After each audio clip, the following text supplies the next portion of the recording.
Conocida como el estudio del todo, la Kabbalah, surgida hacia finales entre el siglo XI, XII, XIII, podríamos situarla más o menos en esa época, constituye una forma de conocimiento profundo de lo divino y de la creación. Asimismo, es conocida como una disciplina y escuela de pensamiento esotérico relacionada con el judaísmo y es una vía de autoconocimiento mediante la cual, y según la mística judía, se adquiere conciencia del propio papel en la vida terrenal. En este sentido, en anteriores entrevistas con nuestro invitado hemos hablado de los vínculos de la Kabbalah con la psicología, de su relación con el alma, del significado del árbol de la vida, de qué se entiende como realidad y de cómo acceder al más alto nivel de conciencia desde la Kabbalah. Hoy vamos a hablar de los poderes sobrenaturales y paranormales a los que pueden acceder o tener contacto los cabalistas. Pero ¿han habido cabalistas que mediante el estudio de este pensamiento esotérico hayan podido realizar un milagro o un acto paranormal? ¿Qué es el nivel o dimensión de la Yodma? ¿Es posible llegar a un nivel de conciencia que permita desarrollar ciertos poderes? ¿Cuándo o cómo se produce una afinidad energética entre dos almas?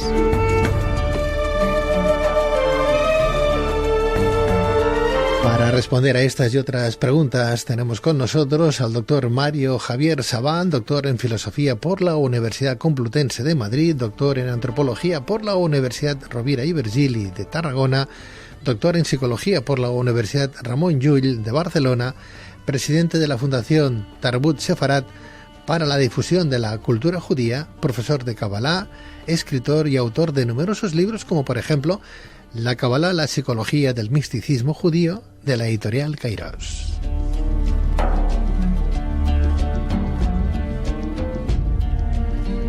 Doctor Mario Javier Sabán, muy buenas noches. Buenas noches, Pedro. ¿Cómo está? Gusto en verte nuevamente por aquí. Está tu casa. Muchas gracias. Un placer, un placer. Vamos a aprender un poquito más de ti, de todos tus años de investigación, trabajo, etcétera. Bueno, en realidad no es de mí, sino que yo a su vez aprendo de los sabios antiguos y medievales, así que poco aporto, porque en realidad había algún rabino que dijo alguna vez, nosotros nos subimos a los hombros de los sabios, entonces parecemos sabios, ¿no? Pero en realidad, claro, subirse a los hombros ya tiene una gran ventaja. Cuando tú hablabas en la introducción, y eso surge siempre en qué siglos se desarrolla el tema de la Kabbalah, siempre tenemos como un problema, porque nunca podemos saber desde qué siglo empezar a analizar la Kabbalah. Dado de que, por ejemplo, hay investigaciones del siglo I a.C. que la relacionan con ya textos de Kabbalah en Qumran, con lo cual en la época de Jesús había cierta cábala desarrollada, y fíjate que cuenta la leyenda que Rabbi Shimon Bar Yochai, el creador supuesto del Zohar, que sabemos que no fue el autor del Zohar, sino fue Moshe de León en Guadalajara, Rabbi Shimon Bar Yochai es del siglo II. Con lo cual estaríamos hablando de que aunque se desarrolló la cábala entre el siglo XI y XIII, realmente su génesis es mucho más antigua de la que nosotros creemos. Es decir, que tenemos casi la seguridad que es desde el -1, desde el 1 a.C. al 2. No obstante, ni se apreciaría ni se llamaría cábala en su día, sino que sería como quererle atribuir textos a la cábala de hoy, ¿no? Sí, además lo que sucedió con el tema de la cábala en realidad es que no había una escuela unificada. Había escuelas de secretos dentro del mundo judío totalmente diferentes unas de las otras. Es más, fíjate que Aria Kaplan, el gran historiador y cabalista, él habla de que en el siglo II había escuelas especializadas en secretos diferentes. No todos estudiaban los mismos secretos. Por ejemplo, las dos grandes escuelas, había escuelas que solamente estudiaban el secreto de la creación, el Maseh Bereshit, y había escuelas que solamente estudiaban el secreto de la Merkabah. Y había otras escuelas que solamente estudiaban el secreto del nombre de Dios. Es como que las diversas escuelas no todas tenían un secreto en el cual trabajaban. Y hoy, claro, recibimos la Cábala como una especie de sistema, donde estudiamos prácticamente todos los secretos, la numerología, pero que en su génesis fue bastante anárquica.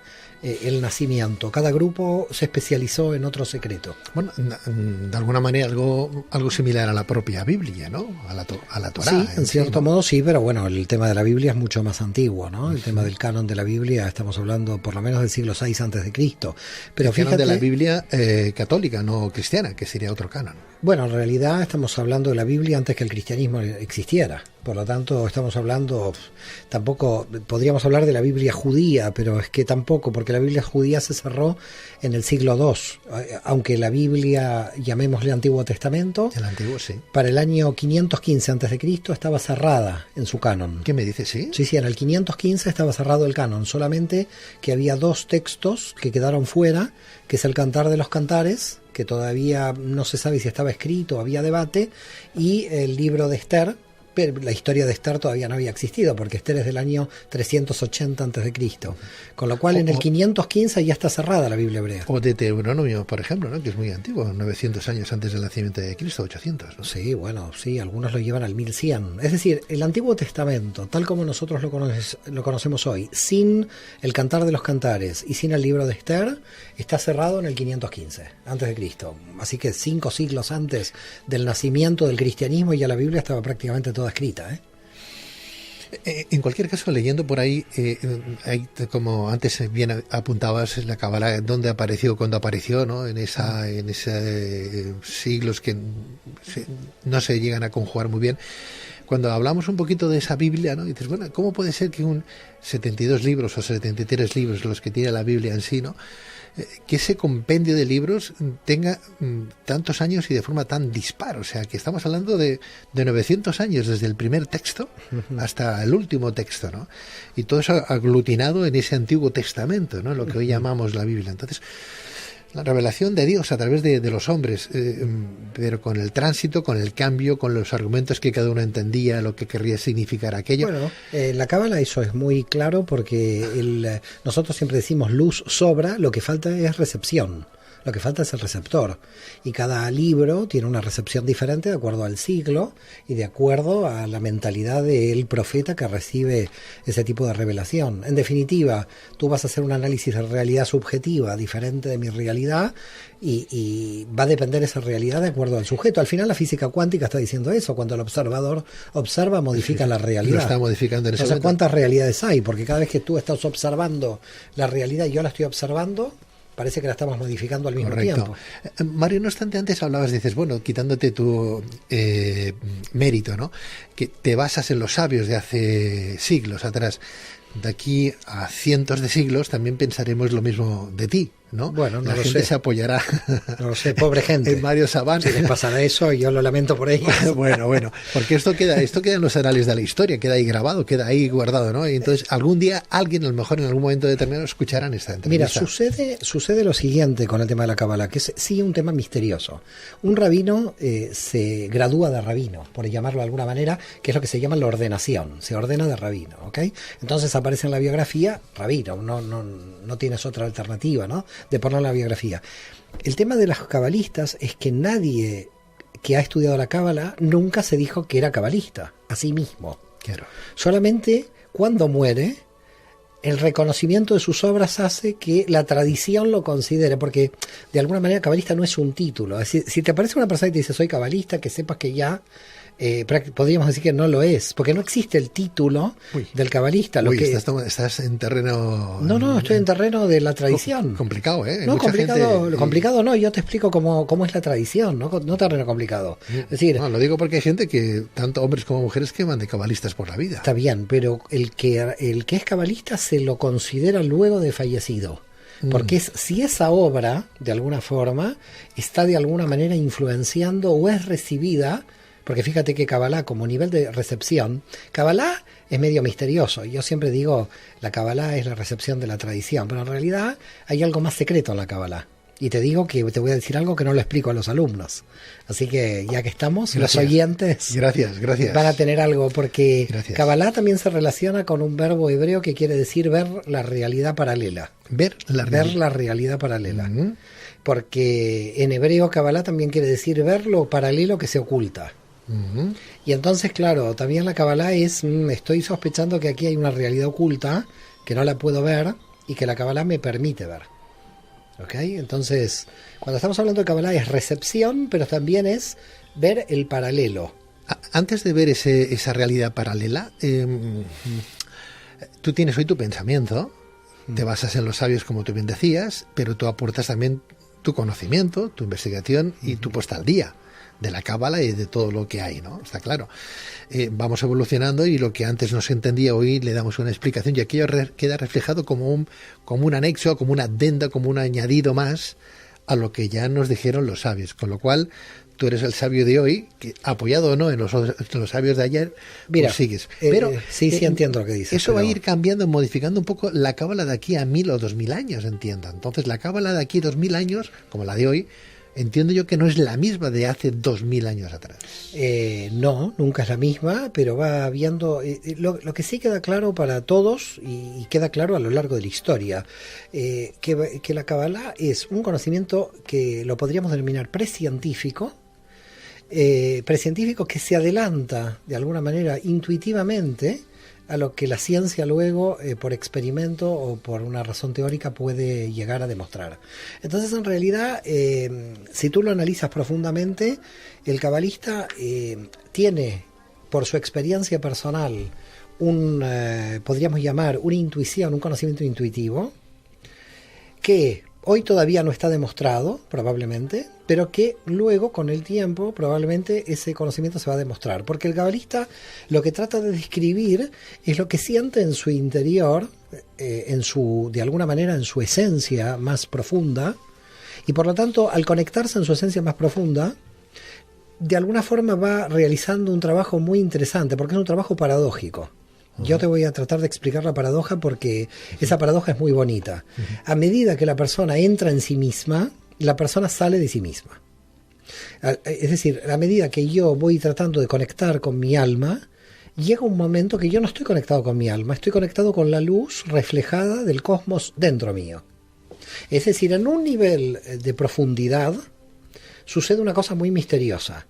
En la máxima profundidad subjetiva del alma, el alma desaparece en sus formas limitadas y empieza a, de alguna manera, expandirse.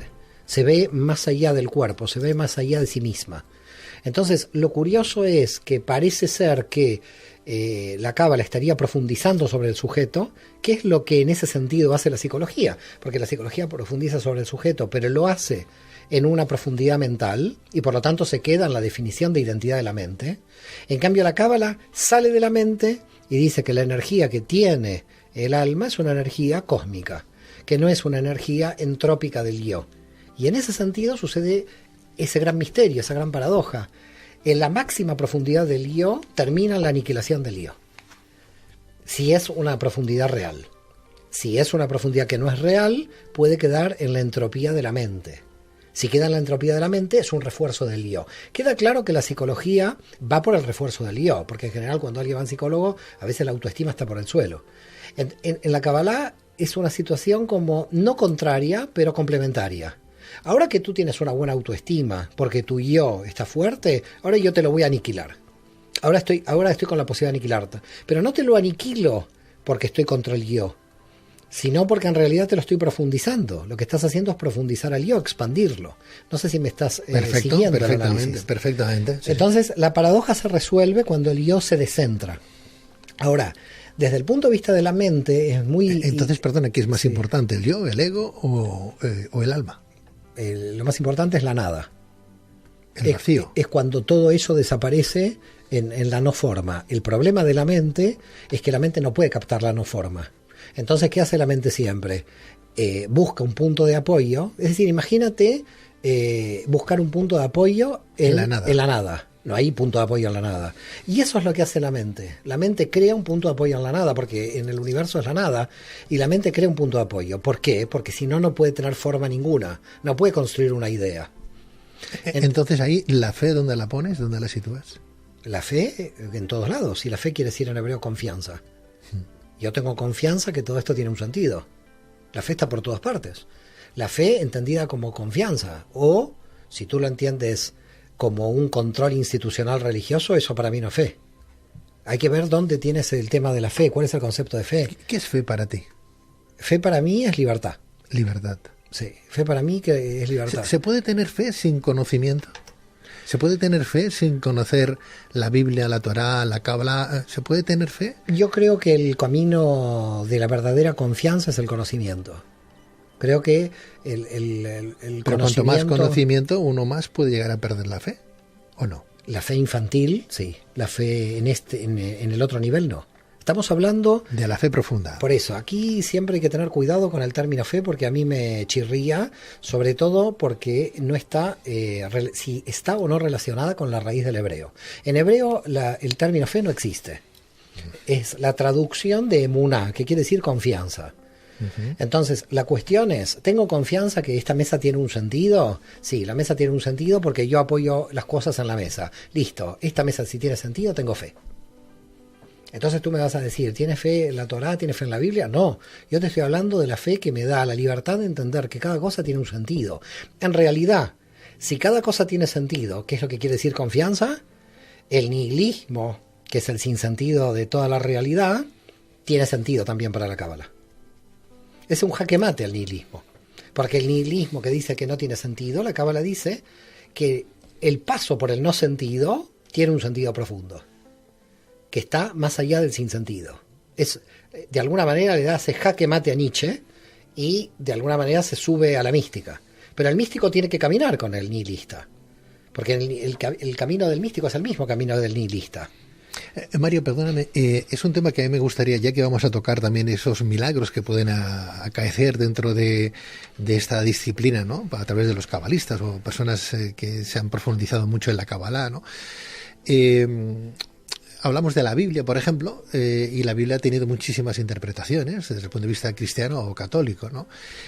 Cánones diferentes, incluso profetas que en la Biblia católica pues no aparecen y sin embargo en la Biblia cristiana sí que aparecen, ¿no? Profetas de 600 años antes del nacimiento de Cristo, como, pues no sé, Abaloc creo que se llamaba, ¿no? Habacuc, gracias. No, Habacuc, yo particularmente nunca ni la había leído ni la había estudiado. Bueno, pero es fácil, Habacuc tiene 2 páginas. No me hagas leer Jeremías, que tiene 40. Claro, bueno, pero Habacuc te digo que lo leas porque es fácil. Ni lo conocía, pero bueno, está bien. Claro, uno con el tiempo va desarrollando pues ciertas habilidades, ¿no? Supongo que como tú con tu estudio y demás, ¿no? Y claro, y observas la gente cristiana, y que esto no vaya en detrimento de nadie, es una comparación odiosa, pero bueno, observas la gente cristiana, protestantes y compañía, y la gente católica, ¿no? Es curioso como el católico, algunos ni se han leído el Antiguo Testamento, la Biblia ni el Nuevo, o sea, nada, ni los Evangelios, algunos sí, pero la mayoría de los protestantes o cristianos sí que se la han leído, o se la leen, rezan, oran, pregonan su fe todos los días, lo estamos viendo en cualquier medio, ¿no? Incluso dentro de su fe o sus movimientos espirituales aparecen milagros. Encuentras también a sus pastores que reúnen a multitud de masas, curando, sanando y quitando espíritus, demonios, etcétera, etcétera. Cosa que no se ve con lo católico, ¿no?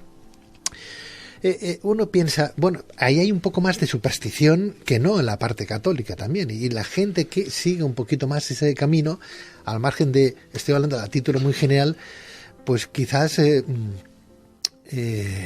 ver cómo lo digo esto, el pensamiento crítico no lo tienen tan desarrollado como lo pueden tener los que pertenecen a otro tipo de movimientos, ¿no? Se dejan más llevar por la superstición, ¿no? Sí.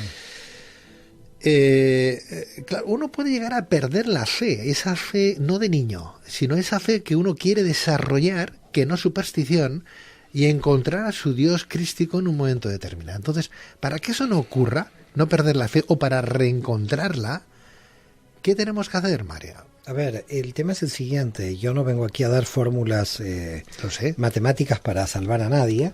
Solamente decir que hay algunos tipos de fe infantiles que lo que hacen es relacionarse con zonas de seguridad. Y hay otro tipo de fe, mucho más, me parece, elevada, que se tiene que relacionar con la libertad. El problema de la libertad, vuelvo a repetirte, es que no hay un punto de apoyo en el vacío. Entonces la gente se vuelve un poco loca. En cambio, cuando tienen fe en la seguridad, está el sacerdote o está el pastor o está el rabino que en cierto modo les dicen lo que tienen que pensar o cómo tienen que actuar. Yo en el análisis que tú estás haciendo estaba aquí apuntando alguna cosa para tratar de ordenar todo lo que tú más o menos estabas planteando, que me parece muy interesante. Está la persona que ignora. No sabemos si es feliz o no es feliz, pero bueno, la persona que ignora, que tú lo asociabas a la persona que no tiene lectura bíblica. Pero luego está la persona que tiene lectura bíblica, pero lo dogmatiza. Es lo que Pablo criticaba cuando decía la letra mata, el espíritu vivifica. Cuando decía la letra mata, el espíritu vivifica, es aquí dice que hay que apedrear a la mujer, entonces vamos a apedrear. Eso es gente que ha leído mucho, pero ha leído y se ha quedado en la letra. Y después viene el pensamiento crítico.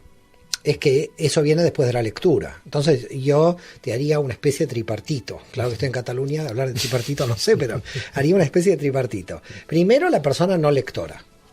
Bueno. Luego está la persona lectora. Y luego está la persona crítica. Yo creo que la persona crítica, en realidad, es la persona que hace que la letra se vuelva dinámica y no se vuelva estática. Hay algunas personas que tienen un tipo de fe estática, donde de alguna manera toman la letra y la letra les salva. Están unidas a la letra y este es el dogmático. ¿Estamos de acuerdo? Ahora, yo dividiría dos conceptos que se pueden mezclar y que no hay que mezclar. El dogma y la superstición. Porque son dos conceptos que tienen como andariveles diferentes. Sobre todo porque lo que nosotros llamamos superstición puede entrar un conjunto de cosas que en realidad pueden en el futuro no serlo. Es decir, quizás Leonardo da Vinci, cuando inventó el pájaro que iba a ser el avión, el tipo parecía medio supersticioso, pero en realidad fue un prescientífico.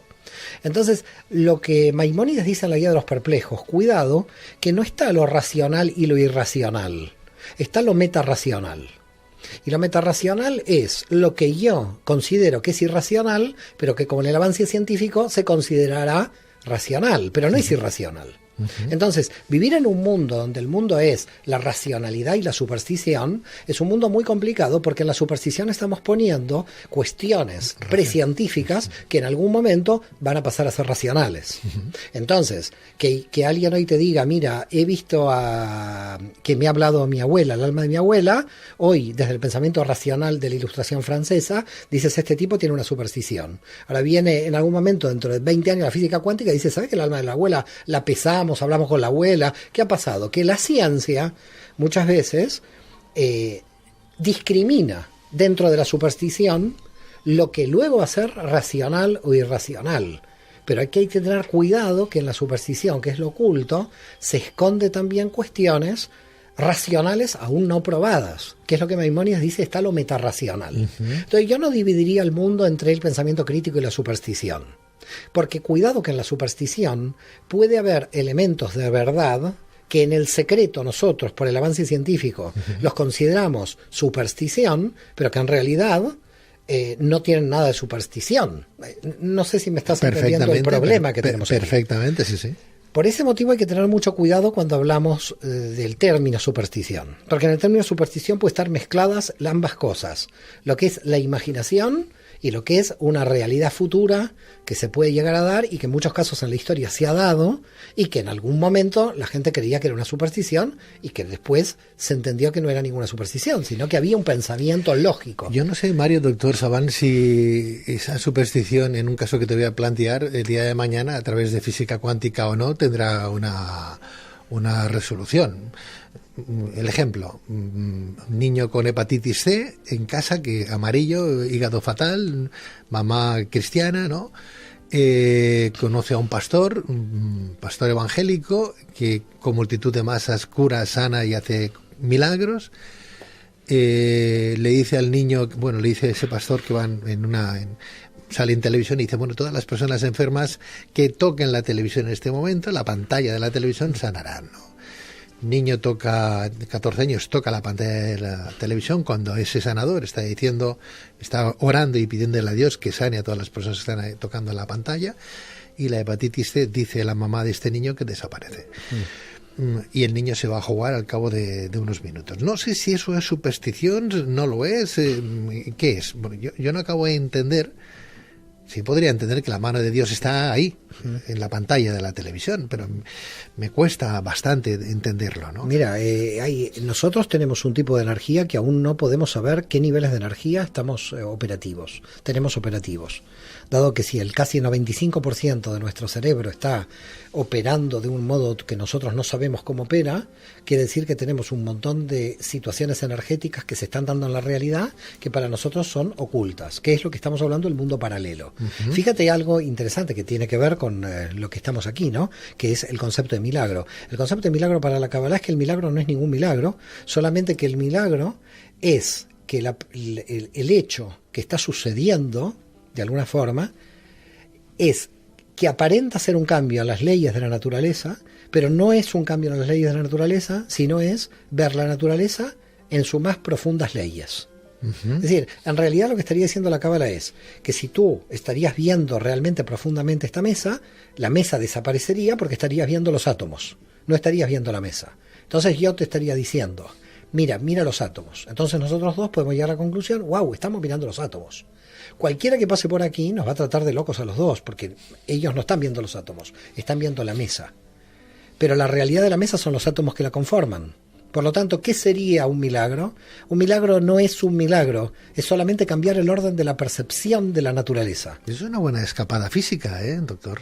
No, es como está descripta, como se describe el milagro en términos de, sí. En términos de la Kabbalah. Es decir, lo que nosotros llamamos milagro, que sería una especie de orden antinatural, es una percepción más profunda del propio orden natural. Solamente de que, como no conocemos la profundidad del orden natural, nosotros conocemos las leyes superficiales de lo que nosotros llamamos el orden natural. Y esas personas que tienen esa posibilidad son personas que tienen un don especial. Probablemente conectadas con los niveles más profundos energéticos en lo oculto dentro de la realidad, que ni ellos mismos saben cómo explicar su propio don. Porque no es que le vas a preguntar a esa persona que sabe cómo el mecanismo está funcionando, pero el mecanismo funciona. Es decir, si yo estoy leyendo los nombres de Dios y creo que ahí no pasa nada, y de repente viene el alma de la abuela de una amiga y me dice algo que la amiga necesita, y la amiga lo está necesitando, yo, desde el punto de vista de mi racionalidad, no me creo lo que me está pasando. Y me pasó. Es decir, a mí me han sucedido cosas que desde el punto de vista racional no las puedo creer, pero como han sucedido, no me quedan... Sí, lo digo directamente. Con lo cual, la cuestión es, mira, hay una obra que se llama Bodata Kodesh en hebreo, que se llama el trabajo sagrado. Es de un cabalista muy poco conocido de Estambul, no sé si nació en España, la obra es de 1515, y él dice, nosotros hacemos a Dios. Tiene sentido. Nosotros construimos a Dios. Cuando está diciendo nosotros construimos a Dios, la gran pregunta es ¿qué está diciendo? Está diciendo que cuando yo estoy operativo, en realidad está operativo Dios, porque yo no existo como yo. Entonces la pregunta es, ¿cuánto de mis elementos limitativos están operando en mis limitaciones que no me dejan ver? Todo el problema del secreto es que el secreto, ¿sabes que no existe ningún secreto? No te quiero desmantelar el programa, porque hace 28 años aquí hablan de secretos. Entonces tengo miedo. Pero yo voy a traerte una, no sé si buena nueva. Sí. Pero el secreto no existe. El secreto nace por nuestras limitaciones. Si nuestras limitaciones desaparecen, no hay ningún secreto. No tengo claro eso. Ok, entonces quiere decir que el secreto es un invento de nuestra percepción. También. No es una realidad. Es nuestra limitación. Es como el miedo. Es como el miedo, es como todo, es como el yo. Claro. Todo desaparece si desaparezco yo, con lo cual... Pero el tema es, yo creo el miedo, yo creo la mente, yo creo el yo creo el ego, yo creo el punto de apoyo, yo creo el concepto. Yo estoy haciendo toda esta creación. ¿Estamos de acuerdo? Entonces, claro, a partir de mi desaparición del yo, ¿cómo está funcionando la realidad? La realidad está funcionando no porque yo diga cómo funciona. Es decir... Newton dice, la manzana se ha caído, hemos descubierto la ley de la gravedad. Ahora, hacía siglos que la ley de la gravedad existía. Claro. ¿Quién en el siglo X dijo, existe la ley de la gravedad? Pero todos sabían que la manzana se caía. Entonces, el problema de la ciencia hoy es, hasta que no aparezca un Newton que me diga por qué se cae la manzana, la fuerza de la gravedad es una superstición. ¡Ey, señor, la manzana se cae! No es una superstición. Se está cayendo la manzana. Entonces, el problema es que la experiencia de la energía va más rápido que la justificación demostrativa en el campo de la ciencia. Mario, entonces los milagros y los poderes sobrenaturales... Es todo natural, no hay poderes sobrenaturales. ¿Existen los milagros entonces? Sí, porque no existen los milagros en sí mismos. Los milagros existen porque no son milagros y los poderes sobrenaturales existen porque son naturales. Solamente se consideran milagros y sobrenaturales por nuestras limitaciones que crean la ignorancia. Por ese motivo, la mística y la ciencia convergerán en un punto total. Van en convergencia, porque al final... Se tocarán. Es que se tienen que tocar. La fe en el infinito, que es la confianza en que esa energía nació para algo, esa es la fe en Dios. Lo que pasa es que desaparecerán en el camino todos los dioses infantiles. La gente tiene el temor a la desaparición de los dioses infantiles. Por consiguiente, ¿el resultado del milagro entonces qué es? El resultado del milagro es una una captación de alguna forma de leyes que no conocemos que operan en la superficie.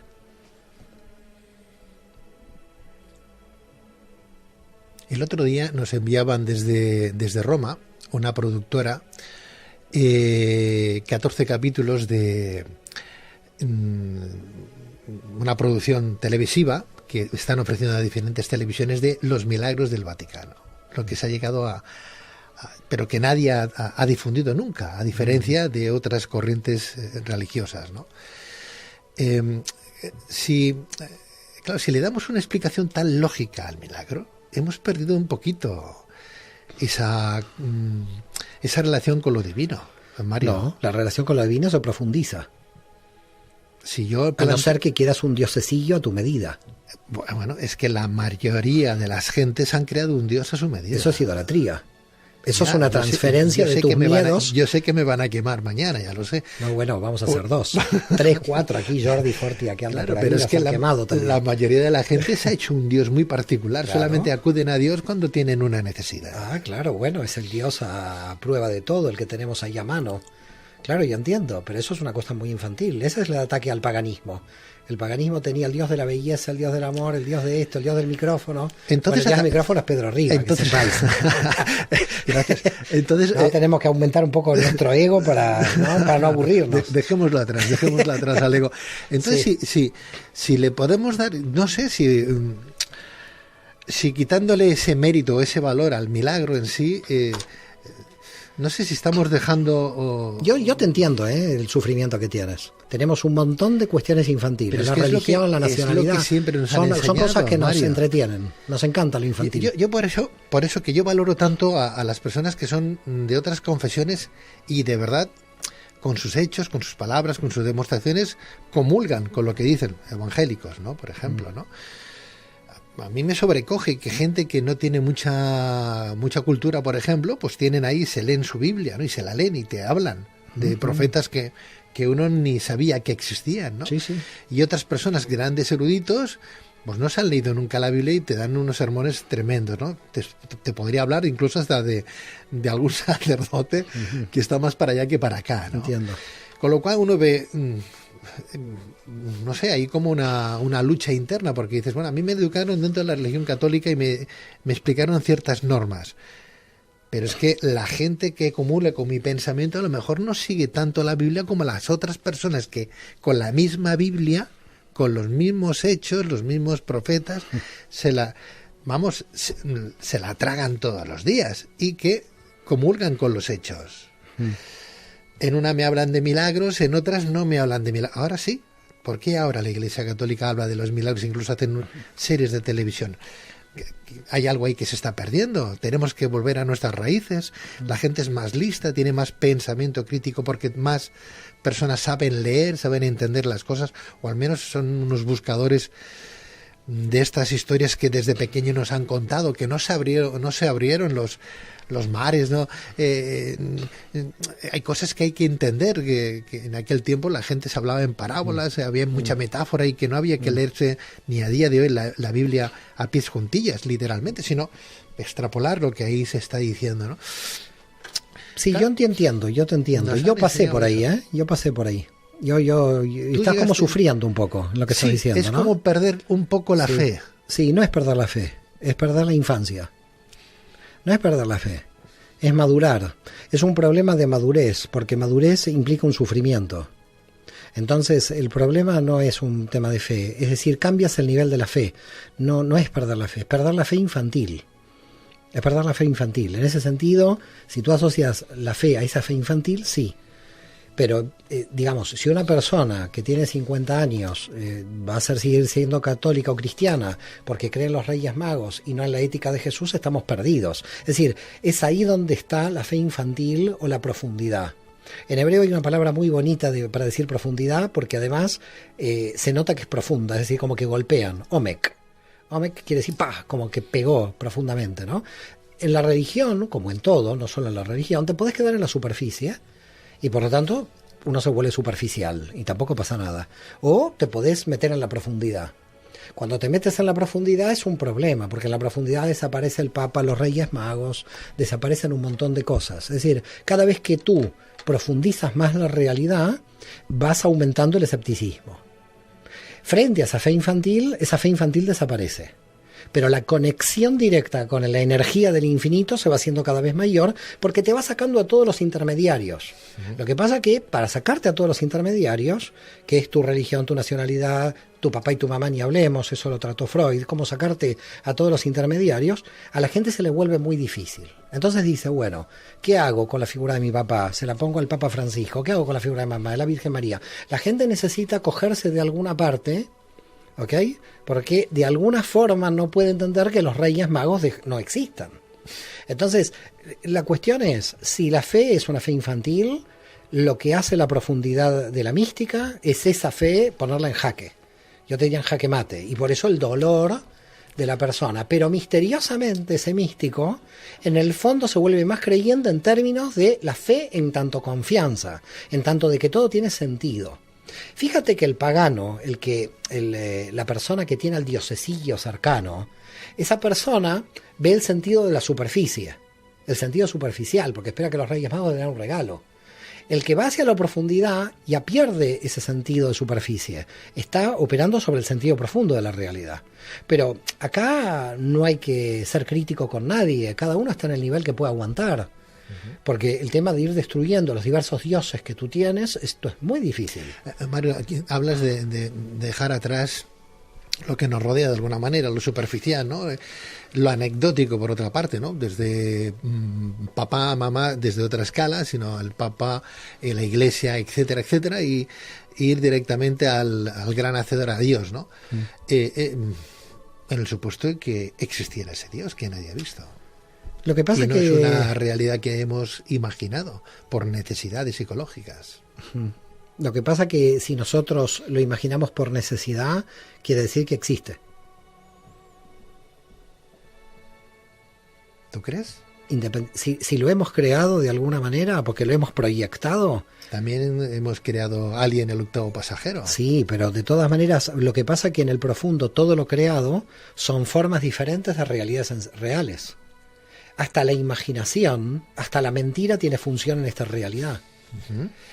Estás muy cartesiano en dividir permanentemente la realidad en dos, en el sentido de que hemos creado algo como que no tiene función. Si hemos creado a alguien el pasajero, habría que ver qué función simbólica tiene la realidad. Estoy un poco Descartes hoy. Sí, no, pero en general el racionalismo que utilizamos nosotros, que es el francés, tiene ese problema que es cartesiano.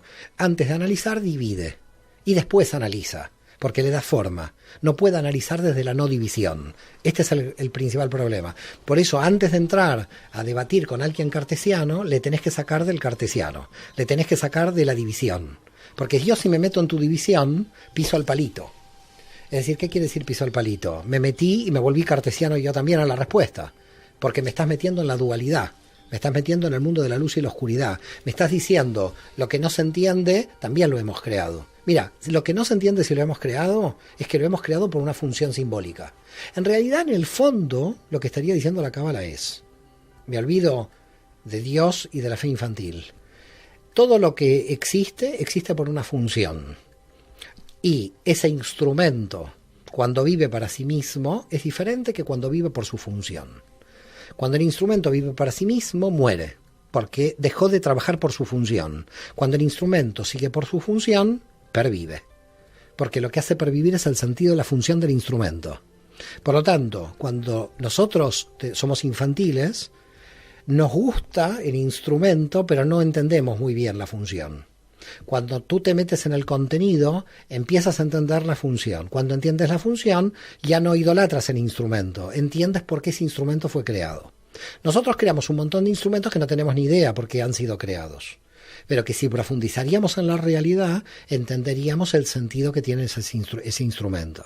Quiere decir que desde el orden de la mística, todo lo más extraño que podría no tener ningún sentido, esa falta de sentido es ignorancia de yo comprender la profundidad del sentido que tiene que tener. En definitiva, te diría que lo que estaría diciendo la Cábala es, si tú no encuentras el sentido de algo, Es porque tú ignoras cómo funciona ese algo. Porque si tú entiendes cómo funciona ese algo, tienes que automáticamente comprender que eso tiene sentido. ¿Estamos de acuerdo? Ahora, claro, ¿cuál es el sentido último? Ahí no llega nadie, porque el sentido último es la Matrix. Porque en el sentido último es el punto ciego del universo, donde está el infinito. ¿Cuál es el sentido de la vida entonces, Mario? ¿El sentido de la vida? ¿El sentido de la vida en el programa general o en mi programa particular? En el programa general. En el programa particular, claro, cada uno tendrá sus En el programa valores. general probablemente no lo sabemos. Lo que dicen los cabalistas es que es una autoconciencia divina, es una autorrevelación, es un espejo. Es decir, nosotros no tenemos que ver en el programa divino. En el programa divino el programador quiere ver si lo creado está bien o mal. Es como que tú te sientes en el ordenador, creas el programa y el programa dice, ¿por qué me has creado? Y el programador se ríe y dice, mira, este tipo me está preguntando por qué lo ha creado. Entonces las razones del programador son casi imposibles. En muchos casos los cabalistas ahí se declaran en el desconocimiento. Lo que sí les queda claro a los cabalistas es que algo de la identidad del programador está en la programación. Entonces, dicen los cabalistas, profundizando en la programación, vamos a entender algo de la identidad del programador, pero probablemente no lleguemos totalmente a la identidad última del programador. Estamos hablando con Mario Savant sobre los poderes paranormales de los cabalistas, que ahora entraremos también de lleno en ello, aunque ya estamos muy metidos en ello, ¿verdad? Recientemente aquí en Barcelona se está llevando adelante un congreso sobre ufología, y hablando con esos expertos de ufología nos han llegado a decir que en un momento dado, hablando de esa programación, el Homo sapiens fue creado genéticamente por algún extraterrestre, ¿no? Por gente llegada desde fuera. Claro, dicho así, suena como muy tribal, muy... Bueno, pues podría ser que luego el hombre, a través de un proceso de genética, pues se convirtiera en el Homo sapiens sapiens que hoy conocemos. Habría que preguntarse en ese caso quién creó a los extraterrestres. Claro, ¿quién creó a los extraterrestres? Y eso volvemos otra vez. Estamos en la misma situación, suponiendo que a nosotros nos creó extraterrestres o un híbrido. Yo creo más en el híbrido. Sí, pero Mario, creo más entre monos y extraterrestres. Creo más en el híbrido, pero porque lo dice la Biblia, no porque lo creo yo. Claro, yendo de nuevo a ese pasaje bíblico, ¿no? ¿En qué momento en la Biblia aparece, se separa el mono y aparece el hombre? Feliz Año Nuevo para la gente judía que me escucha bien, y para todo el mundo. Es el año 5778. 5778. Sí, estamos un poquito ya antiguos, ¿no? Sí, estáis muy pasados ya. Ya estamos un poquito pasados. Ya venís de vuelta de mucho, ¿eh? Sí, no sé desde cuándo contarlo esto. Desde la Constitución Española, 5778. ¿A partir de cuándo? ¿Desde el nacimiento de cuándo? Desde el nacimiento del primer hombre racional. Ajá. Entonces, Adán 5.000 no es el primer hombre. Es el primer hombre racional. Dice la tradición judía que antes de Adán existían formas humanoides.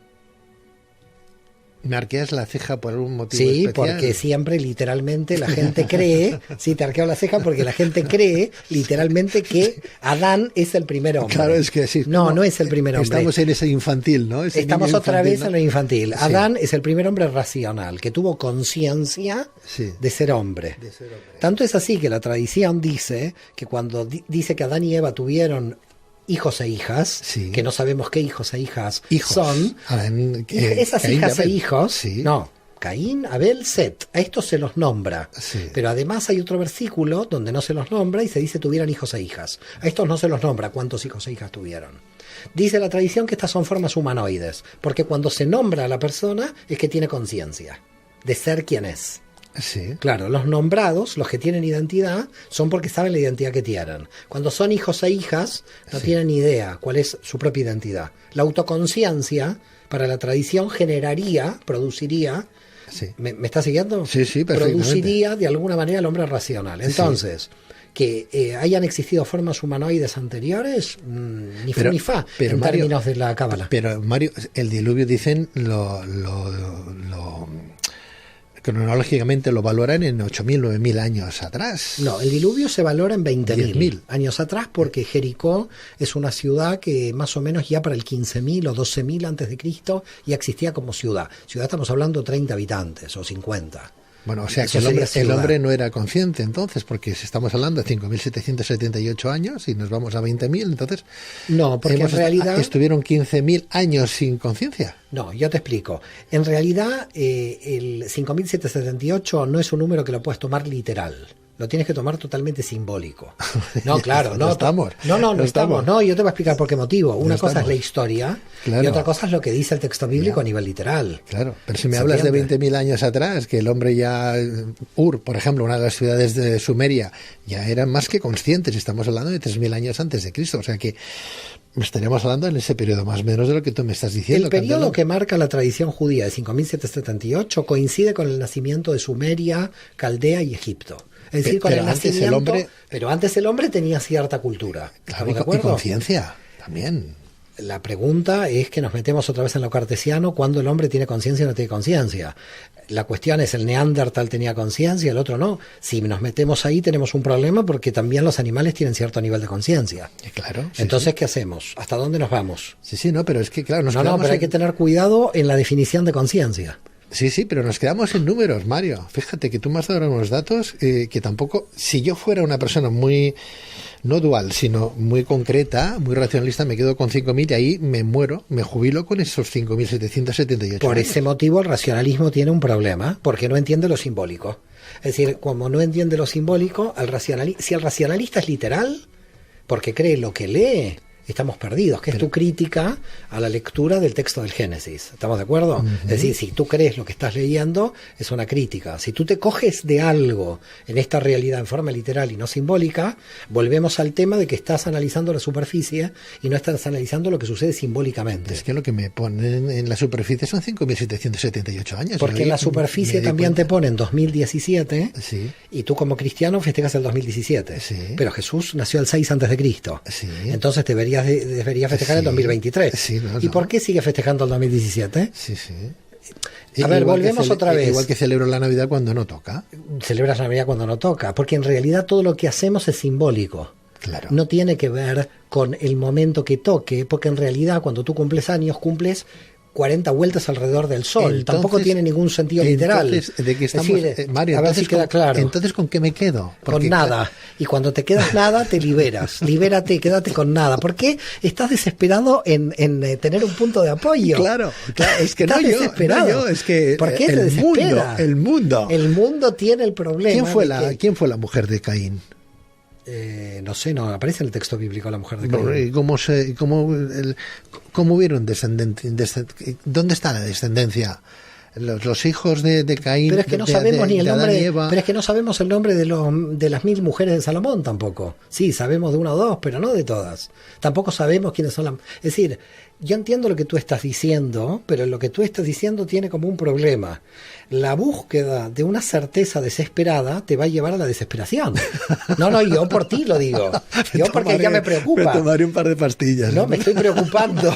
Me estoy preocupando por ti, porque tú quieres un punto de apoyo en la realidad, donde lo mejor es en realidad trabajar la parte infantil de no tener un punto de apoyo. Mira, yo quiero olvidarme de muchas cosas. Imagínate, tú relacionado con Darwin. Tú tienes un apartamento en algún lado, en Barcelona, en algún lado. No quiero entrar en temas no tengo, pero bueno, patrimoniales. Bueno, tú entras e imagínate que te cambiaron la cama o te cambiaron el sillón. ¿Tú te sientes bien ese día? No, quizás no. Quizás no. Pero si te desapareció el sillón. Pues a lo mejor sí, no sé. ¿Y si te desapareció la casa? Cuando vas a tu casa no hay casa. Ya es la desesperación. Bueno, hay un anuncio en la tele que dicen, este jamón está con la familia, si le quitamos la familia sigue estando el jamón. Y justo un judío le haces ese ejemplo desesperante. Yo me tengo solo que quedar con la familia porque no puedo comer jamón. A ver, vuelvo al tema. Por favor, para que perdona. No, yo te perdono. No, además no tengo poder de absolución. Si sería católico te perdonaría con más fuerza, más eficacia. El tema aquí, la pregunta ¿cuál es? Ahí está Jordi Fortia diciendo que sí. Ahí. La pregunta ¿cuál es? Cuando alguien quiere cogerse de algún lado, tiene que saber de que todo lo que va a conquistar va a partir desde este punto. Quiere decir que cuando yo me desarrollé en esta realidad física, me desarrollé desde 1966, que es el año que yo nací. Uh-huh. Ahora, yo te puedo hablar de la Segunda Guerra Mundial. Uh-huh. Podemos hablar de la Segunda Guerra Mundial. Y ahora la pregunta que tú me puedes hacer es como si tú no naciste, ¿cómo puedes hablar de la Segunda Guerra Mundial? ¿Tienes razón? No, yo te diré de qué guerra me vas a hablar, ¿de la guerra de los vencedores o de los vencidos? Y además, si te hablo de los vencedores y los vencidos... ¿No será la misma? ¿Y será la realidad de la guerra? No. Ni de vencedores ni vencidos. No. Por lo tanto, lo cartesiano se te cae de vencedores ni vencidos. Porque tú, si me pones en vencedores o me pones en vencidos, claro, me haces pisar el palito. Claro. ¿Cuál es la guerra objetiva? ¿Quién la sabe? ¿Nadie? Exacto. Nadie la sabe. Nadie la sabe. sabe, porque ni los vencedores ni los vencidos. Correcto. O los neutrales. ¿Por qué vencedores y vencidos? Correcto. España era neutral. Sí. ¿Y los neutrales? Sí, sí. No sé si me estás siguiendo. Sí, y tanto que te En realidad hay aquí un problema. Hay que desaparecer la desesperación del punto de apoyo. La desesperación del punto de apoyo es un tema porque el yo, porque el punto de apoyo que cuesta más es el yo, porque nadie quiere admitir su propia muerte. Uh-huh. Entonces tú me sacas la nación, me sacas el Estado, me sacas la mesa, está todo bien. Todo bien, no tanto para ti, que sufres, pero en general te puedes llegar a ir sacando todo, hasta el punto que te quedas con el yo. Y los místicos te dicen, ahora viene la cosa. Ahora que sepas que el yo no existe y te tienes que aniquilar, ¿y cómo? Entonces, ¿cómo? Yo, ¿quién soy? No eres nada, porque lo que es el cosmos. Ahí te liberas de todos los puntos de apoyo, porque el último punto de apoyo ya está destruido. Pero esa es la aceptación de tu propia muerte. Que cuando aceptas tu propia muerte, entiendes en cómo empieza a funcionar la realidad, porque cuando no aceptas tu propia muerte, lo haces todo entrópico al yo. Entonces la realidad camina donde voy yo. No, la realidad no camina donde voy yo. Es decir, yo me voy de aquí y esta realidad está aquí aunque no esté yo. Pero en mi imaginación, la realidad se mueve de acuerdo a donde mi yo está. Ahora imagínate cuando desaparece el yo, donde el yo logra no tener un punto de apoyo, puedes construir las formas originales que quieras porque no tienes ningún condicionante cultural ni histórico para construir una forma. Y esa sería la originalidad total, la construcción de formas libres en el orden de la realidad. Toda cuestión que se origine en una cuestión anterior de formas, por ese motivo la Kabbalah es una tradición muy rara, porque es una tradición antitradicional. Porque lo que quiere es ver si la forma del sabio anterior aguanta o no, y si no aguanta lo tienes que destruir tan tranquilo. Porque lo que te está pidiendo el sabio anterior es que le destruyas la forma. El sacerdote no. El sacerdote te va a decir que sigas la tradición conservadora de la forma, y aunque la forma no funcione, el sacerdote te va a decir, el divorcio está prohibido, y el divorciado está fuera de la forma. Entonces, lo que está haciendo el sacerdote es una tradición conservadora. La Cábala es una tradición revolucionaria, en el sentido que conserva la revolución, conserva la destrucción de la forma. Es decir, lo único que tenemos que conservar es no conservar nada, es destruir todas las formas posibles, porque es la libertad que te va a dar. Por eso, aquí la cuestión es, Jesús no vino a traer la iglesia, vino a traer el reino. La iglesia es la forma, el judaísmo es la forma, el pueblo de Israel es una forma. Son formas, pero las formas aparecen y desaparecen. El Imperio Romano era una forma. ¿Dónde está el Imperio Romano? Desapareció el Imperio Romano, desapareció esa forma. Son formas. Lo que pasa es que las formas que nosotros tenemos en la historia son formas heredadas unas de otras, de cambios de las formas. Lo que parte la mística es que nosotros tenemos la posibilidad de poder contactar con la eternidad, con las energías eternas, destruyendo nuestras formas conceptuales habituales y poder construir algo totalmente original desde un punto que tú quieras poner en el infinito, sin un antecedente, porque el antecedente te condiciona totalmente.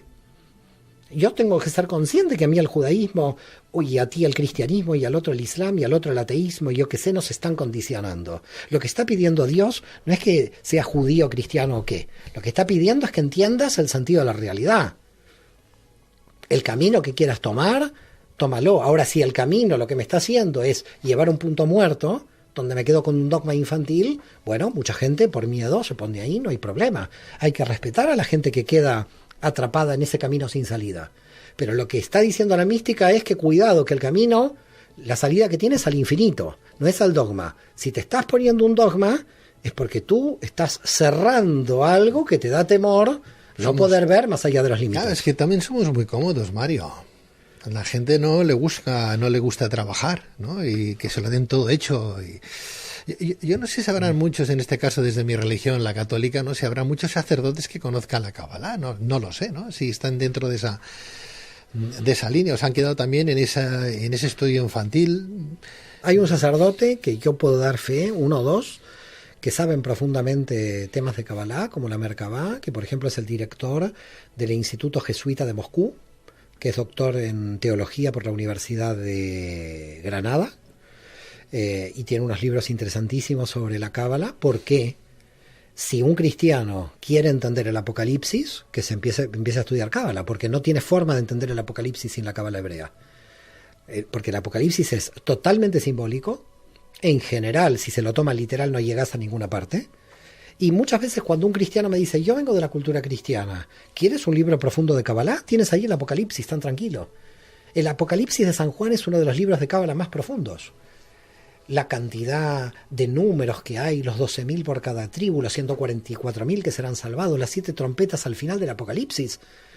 Es absolutamente cabalístico esa obra. Por eso es una obra muy ininteligible para un cristiano. Un cristiano primero que es el último libro, no llega ahí. Se quedan los evangelios, ¿no? De San Mateo, San Lucas al principio. Pero el Apocalipsis, si te lo tomas en serio en la lectura, con profundidad, Frederick Manes, que es un franciscano del Instituto Teológico de Jerusalén, que si a ti te interesa, te puedo pasar información de él. Por favor. Es un francés, me parece, si no recuerdo mal. Él tiene unos trabajos de relación entre la mística judía y el el Apocalipsis de San Juan, que son muy interesantes, donde desde la Cábala se entiende la simbología del Apocalipsis. Tú lees el Apocalipsis sin entender la Cábala, es que no entiendes nada de lo que está sucediendo ahí. No entiendes lo que está pasando. Entonces, a lo que vamos es, la profundidad del conocimiento te lleva a un nivel donde estás operativo en unos niveles de secreto de la realidad. Si estás operativo en estos niveles, no quiere decir que llegues al núcleo secreto de toda la realidad, pero si estás un poco más hacia abajo en la profundidad, ya estás viendo otra realidad. Ya estás viendo otra realidad, ya estás percibiendo otra realidad, esa realidad paralela de la que estábamos hablando. Lo que está claro es que el que no entra en esa profundidad es como vivir un poco en la inopia, pero desde luego el no plantearse el más allá, como más allá como pregunta, ¿no?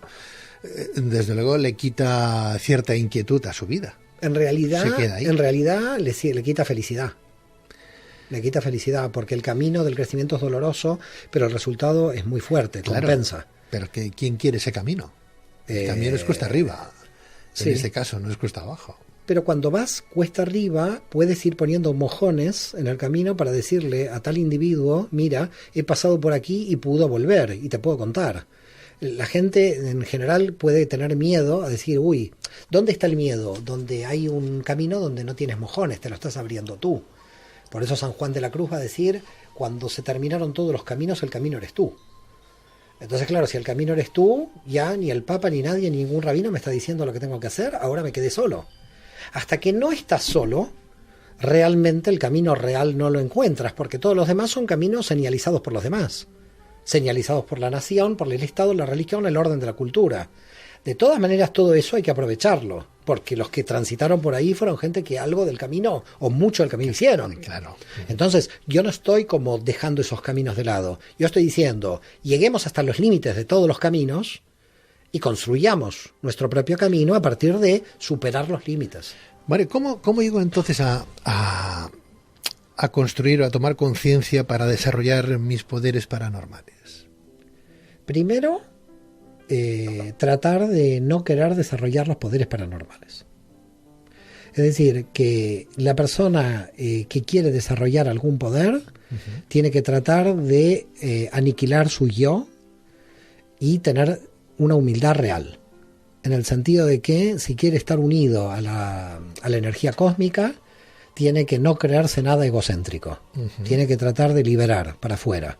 Porque si hay algunos rasgos de egocentrismo sobre la persona, eso no funciona. Todo lo que podríamos llamar poder paranormal es una conexión entre mi energía psíquica y la energía cósmica. Si yo la energía psíquica a través del ego o a través del yo la hago entrópica, yo no voy a tener conexión con el afuera. Cuando hablas de la energía universal, ¿a quién te refieres? ¿A Dios? Puedes llamarlo Dios si quieres. A mí no me gusta llamarlo de ninguna manera, porque cuando lo llamo ya lo empiezo a limitar. Entonces me da miedo llamar a las cosas por una forma determinada. Si quieres llamarlo Dios no hay problema, podemos llamarlo Dios. Pero digamos, esa energía cósmica existente, que nuestra energía psíquica es compatible con esa energía cósmica, porque nuestro árbol de la vida interior es compatible con el árbol de la vida exterior, yo puedo de alguna manera mover energía en el exterior si yo primero sé y me relacioné con mi energía en mi interior. Entonces, ¿la cuestión dónde está? La cuestión está en si yo me liberé de la entropía. Si yo me liberé de la entropía. Si yo quiero todo para mí todo el tiempo, yo no voy a tener esa conexión con el afuera. Entonces, en realidad, yo voy a tener poderes paranormales cuando yo me convenza de que no tengo ningún poder paranormal, que lo que estoy moviendo es fuerza cósmica. Que en realidad lo que está pasando es que yo me estoy dejando mover por la fuerza cósmica. Es todavía un poco más profundo. No es que yo muevo la fuerza cósmica, porque sigue existiendo el yo ahí. En realidad, como mi yo dejó de estar operativo, mi energía psicológica empezó a fluir con la energía cósmica. En realidad estoy haciendo como surf, porque voy arriba de la ola, y toda la potencia de la ola la estoy cogiendo arriba. Ahora, yo digo, soy yo, me pongo enfrente a la ola, ¿qué hace la ola? Me barre, me aniquila. Por lo tanto, tanto el ego como el yo pierden. Entonces, mucha gente dice, ¿pero cómo esta persona tiene tanto yo? Yo puedo con la ola. ¿Tú puedes con la ola? No hay ningún problema. Viene la ola de 6 metros, tú no puedes con la ola. ¿Qué tiene que hacer el yo? Decir, me voy a transformar en la dinámica de la ola. Y ahora lo que voy a hacer es... Voy a ser la ola. Tengo que ser la ola. Y me tengo que meter en la ola. Y cuando me metí en la ola, porque yo desaparecí, toda la fuerza de la ola... Es mía. Es mía. Pero no es mía porque yo no existo. Es de los dos. Es de la ola conmigo porque estamos fusionados. Sí, claro. Por eso, en el siglo II, dice el Pirkei Avot, la enseñanza de nuestros padres... Cuando haces tu voluntad, yo no voy a hacer tu voluntad. Pero cuando haces mi voluntad, sí, yo voy a hacer tu voluntad. Es decir, yo voy a hacer tu voluntad cuando tú no eres entrópico en tu voluntad. Porque cuando dices, yo tengo poderes paranormales, se acabó, no tienes ningún poder. Pero es que eso lo dicen todas las confesiones y filosofías de vida. En el mismo budismo lo encontramos. Es decir, cuando uno está muy apegado al ego, al yo, está claro que ahí lo ha perdido absolutamente todo. No evoluciona, no se supera. Claro, los amigos budistas son muy potentes. Claro. No sé si hemos hablado en definitiva de lo que hoy queríamos hablar. Creo que hemos, por soslayo o no, de los temas que hemos querido tocar, pero... Ahí está Jordi, que dice qué está pasando, pero siempre pasa lo mismo. Yo vengo por un tema, termino con otro. Es verdad. No sé si será para que me vuelven a convocar otra vez, claro. Porque me dice, me parece que quedó tema pendiente. Correcto. Y es como el anzuelo de Jordi cuando me escribe. Correcto. Es así. Una cosa es lo que preparamos y otra cosa es lo que sale después, ¿no? La verdad es que es toda una excusa para volver a invitar a nuestro doctor, ¿no? A nuestro insigne especialista, ¿no? En realidad empezamos a hablar de algo que sí, que habíamos planificado y acabamos hablando de todo lo bueno y lo malo, menos de aquello también. Perdón, esto es fluir con la ola. Claro, somos ola. Cuando tú te pones, yo te digo, porque además en las clases sucede, cuando yo tengo ahí muy estructurada la clase sale mal, porque yo quiero que los alumnos se metan en la estructura. Cuando yo tengo una estructura de seguridad, que no la sigo, y sigo el flujo de la clase... A mí también me gusta eso, porque es todo como más natural. Es que es la naturaleza. Más abierto. ¿Tú has estado cómodo? ¿Estás cómodo? Yo estoy... Mira, me vuelvo otra vez siempre aquí. Imagínate qué cómodo que estoy. Y mira que no tienes un sofá estupendo donde estás sentado. Más bien es incómoda esta silla. No importa. Quizás es una prueba cristiana. Esta prueba del dolor que me hacen aquí. Es como ponerse un silicio. ¿No? Sí, señor. Tipo silicio me ponen esta silla que... Bueno, en cualquier caso, sí. Le damos café, solo le damos un poquito de agua y llevamos aquí un buen rato hablando. Bueno, dicen las Sagradas Escrituras que uno no puede llegar al reino de los cielos si no se transforma o se convierte o ve las cosas como un niño. Me gusta cuando dice Sagradas Escrituras. Para mí toda escritura es sagrada. Ya. ¿Sabes por qué motivo? Porque el que no ve a Dios en todo lugar no lo ve en ningún lugar. Está bien eso. Está bien eso. Por eso 20.000 niños mueren todos los días de hambre. por eso en Birmania están decapitando a críos, porque en esas guerras civiles. La pregunta no es dónde está Dios, la pregunta es dónde está el hombre. ¿Dónde está el hombre? ¿Dónde están las religiones ahí? ¿Dónde está el hombre? ¿Dónde está el hombre? No es dónde está Dios. ¿De qué hombre estamos hablando? ¿De aquel que todavía no tomó conciencia consigo mismo? Seguramente, claro que sí. Mario, de verdad, un placer de verdad tenerte en este programa. Gracias, te lo agradezco. Y hay que decir que nuestro invitado va a ofrecer un curso de Kabbalah aquí en España. No los quiero comprometer, aquí hay que decirlo, pobre gente. Y además yo creo que el que esté interesado en salir de esa superficialidad, pues bueno, que no recomendarle, sino que a nuestro invitado, ¿no? Pues que sepa que hay una página web donde obtendrán toda la información habida y por haber en las www.mariosaban, con B de Barcelona, acabado en N de Navarra, mariosaban.com. ¿Cuándo empiezas el curso de Kabbalah? El 6 de octubre, viernes, de 15 a 16:30 va a empezar la introducción. Es decir, para el que nunca ha tenido un curso de Kabbalah, para el que no sabe de qué se trata,